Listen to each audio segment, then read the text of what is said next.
मोह निशा सब सोवनिहारा, देखें स्वप्न अनेक प्रकार। सभी प्राणी मोह की निद्रा में सोए हुए हैं और अनेक प्रकार के स्वप्न देख रहे हैं। यही जीवन की निरर्थकता है। हम अपना जीवन अचेतन अवस्था में बिता देते हैं। चेतना का लगभग हमारे जीवन में अभाव रहता है और जब तक चैतन्यता नहीं आएगी, चेतना का जागरण नहीं होगा, तब तक यह जीवन सफल नहीं होगा। जापान में एक अलौकिक सन्यासी 200 साल पहले हुए। उनकी एक ही शिक्षा थी, जाओ जागो, नींद छोड़ो और चैतन्य हो जाओ। वह जागरण का पाठ पढ़ाते थे। जापान के युवा सम्राट, वहाँ तक उनकी ख्याति पहुँची। सम्राट बेचैन रहता था, वह भी चैतन्य होना चाहता था, जागना चाहता था। वो उन सन्यासी के पास में, उन्होंने कहा कि आपको राजमहल में बुलाया है। तो सन्यासी को राजमहल में बुलाया गया। सम्राट ने कहा कि मैं चैतन्य होना चाहता हूँ, जागना चाहता हूँ, मेरे मन में बेचैनी है, वो दूर करना चाहता हूँ, क्या मुझे आप जागना सिखा सकते हो? तो सन्यासी ने कहा कि यहाँ नहीं, राजमहल में नहीं, इसके लिए तुम्हें मेरे आश्रम में आना पड़ेगा। तो राजा ने स्वीकार कर लिया। वह राजमहल में गए, से छोड़ करके उसके आश्रम में गए। उन्होंने कहा मैं अब आ गया हूँ, तैयार हूँ, आप मुझे जागना सिखाइए।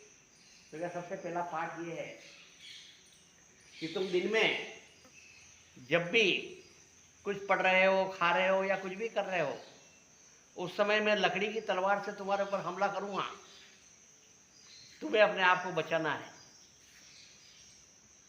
तब उसने कहा ये कौन सी परीक्षा है? तो कहा ठीक है। तो वो हमेशा चौकन्ना रहते थे, कुछ भी करते थे तो कहीं ऐसा ना हो कि सन्यासी मेरे ऊपर हमला कर दे, और वो सजग हो गए। तब उन्होंने कहा कि दूसरा पाठ, अब मैं रात में सोते वक्त भी तुम्हारे ऊपर हमला करूँगा और तुम्हें मेरे हमले को बचाना है। तो रात में सोते वक्त भी राजा सजग रहने लगा। ऐसे करते करते 3 महीने बीत गए। सन्यासी ने कहा अगला पाठ कि अब मैं लकड़ी की तलवार से नहीं, असली तलवार से तुम्हारे ऊपर हमला करूँगा, और यदि तुम थोड़े से भी चूके, गाफिल रहे, तो ये तलवार तुम्हारा सर धड़ से अलग कर देगी। अब वो और ज़्यादा सजग रहने लगा, चैतन्य रहने लगा। हर पल यह देखता था कि कहीं ऐसा ना हो कि मेरे ऊपर हमला हो जाए और मेरा सर धड़ से अलग हो जाए। तो दिन उसके विचार शून्य हो गए।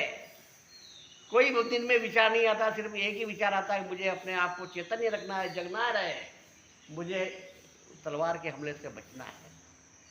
और दिन विचार शून्य हो गए और रातें स्वप्न शून्य हो गई। जब हमारा मन विचार शून्य हो जाता है और रातें स्वप्न शून्य हो जाती है, वहीं से अलौकिक प्रकाश पैदा होता है और चेतना का आरंभ होता है, चेतना की शुरुआत होती है। तो दूसरे पाठ में भी राजा सफल हो गया और वो प्रति पल प्रति क्षण जागृत रहने लगा, चैतन्य रहने लगा। तो उसके आत्मा के अंदर एक अलौकिक प्रकाश पैदा हुआ और वह अब हर भाषा को, हर व्यक्ति के मन के भाव को समझने लगा कि इसके मन में क्या भाव प्रकट हो रहे हैं। तब सन्यासी ने कहा कि तुम्हारी परीक्षा पूर्ण हुई और तुम अब चैतन्य हो गए हो, जाओ अपने राजमहल में जाओ। तब उस राजा ने सोचा कि मुझे जागरण का ये पाठ पढ़ाया सन्यासी ने, मैं उनकी परीक्षा लूँ और इसका सर धड़ से अलग कर दूँ कि क्या ये खुद भी जागृत रहता है। तो उसने तलवार जैसे ही हाथ में ली और दूर बैठे हुए सन्यासी ने कहा कि नहीं नहीं, ऐसा मत करना, मैं जागृत। कि क्यों? कि तुम्हारे मन में ये भाव आया है कि तुम मेरी जागरण की परीक्षा लेना चाहते हो, मेरा सर धड़ से अलग करना चाहते हो, पर मैं तुम्हारे मन के भावों को समझ गया हूँ। यही जागरण की शुरुआत है और चेतना की शुरुआत है कि मन में इतना अलौकिक प्रकाश पैदा हो जाए कि हर के मन की बात आदमी समझ जाए और चैतन्य हो जाए।